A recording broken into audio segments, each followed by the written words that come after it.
Good morning from Savannah, Georgia, straight ahead. I am walking towards the opening scene of Forrest Gump, starring Tom Hanks, Sally Field. Childhood movie, and I'm gonna see where the opening scene took place, the feather coming down from the church and landing right on the foot of Forrest Gump. This is where all the bench scenes took place, and basically telling the story of his life. Now, let's take a closer look. Now this is the opening shot, Robert Zemeckis' film. You can see this church steeple right here in the distance. And that's where we see the feather.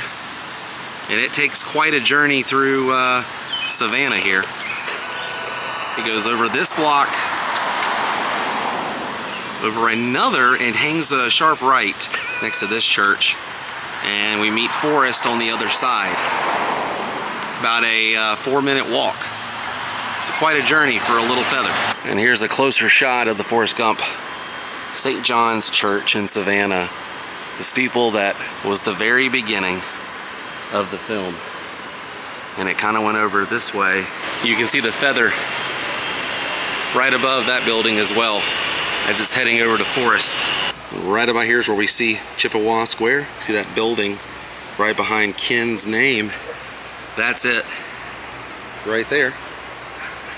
And then the feather drifts around this area here, and right around here in the square is where you see Forrest and the feather.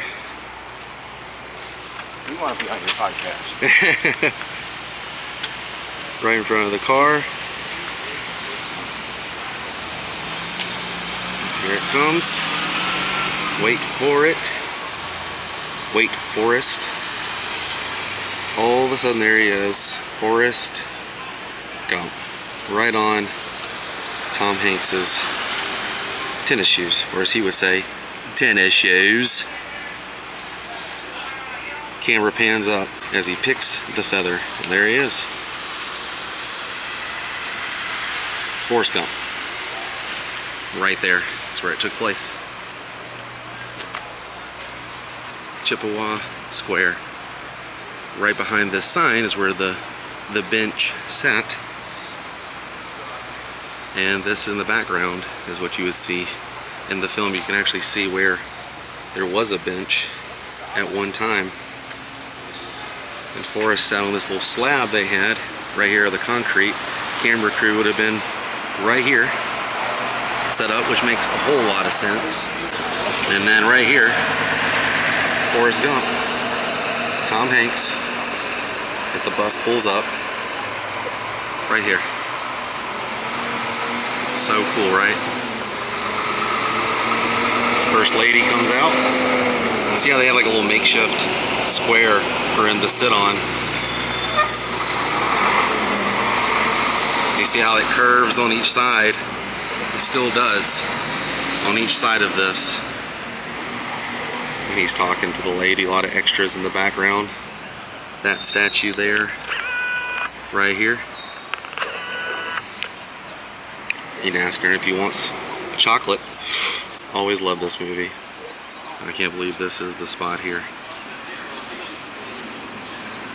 So cool, man. Forrest Gump. So it'd be like right about here.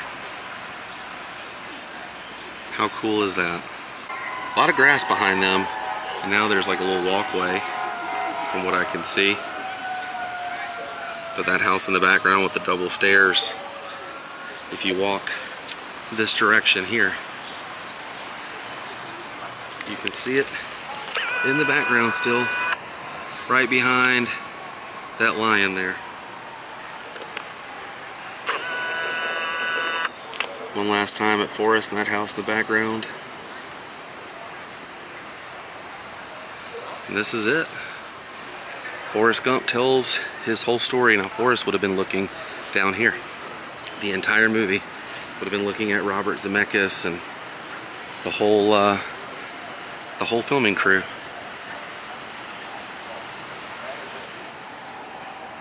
This is pretty cool. I'm glad I got to do this finally after all these years. And the way you can tell they didn't film it with this gentleman here facing forward is because this building here to the right across the street has the double staircase, and that's seen in the background of Tom Hanks throughout the film. So if you're thinking he's going to be looking at Forrest, which I thought in my mind that's what it was when I got here, but actually it's the backside of him. And right behind Forrest Gump filming location is a Julia Roberts filming location from Give Him Something to Talk About. That's where she caught him cheating. She was standing out here in the street.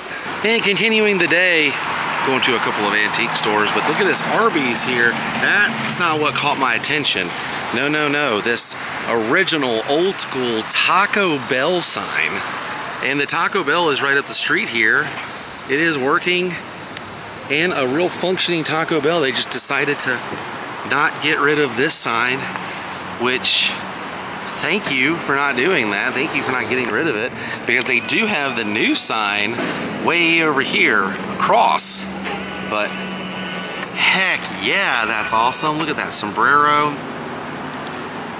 and the bell, and it had a drive-through. That is Americana at its finest right there, man. Classic, classic. I wish they would just bring that back. And I'm gonna stop in here for some barbecue. It was pretty good. I had the pulled pork, and it came with Texas toast, some red beans and rice, and French fry. Had an unsweet tea. Felt good to have a little bit of Southern hospitality while I was visiting Georgia. Now some of these are very, very old. 1889. And some of these are very extravagant. Looks like something you would see out of the Haunted Mansion here.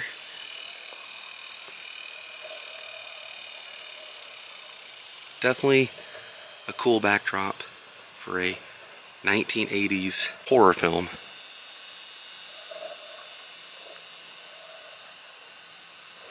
Savannah, Georgia, huh? Yeah, I can see it. Man, look at that. Some of these little mausoleums are impressive. Look at that.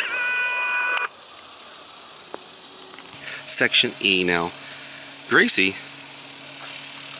and her family moved here from Boston. Now, her dad was hired to run the Pulaski Hotel, and Gracie was kinda like a little celebrity at the hotel. She would sing and dance, and people loved her, and she was just like the center of attention there. Kind of like a child star, a local child star, if you will. Right before Easter, Gracie got sick, pneumonia, passed on, but her parents buried her here. The cemetery her gravesite is to scale, accurate size of her, but then her parents moved to New England, buried themselves out there. So they left their daughter here in Savannah. It's pretty weird. You can see Gracie Watson right there. Little girl. And she's surrounded by the plants here. I mean, this is a very elaborate gravesite. People have left toys for her to play with and Easter eggs because she passed away right before Easter. And there's the little story. She was born in 1883. She died of pneumonia at the age of 6 in 1890.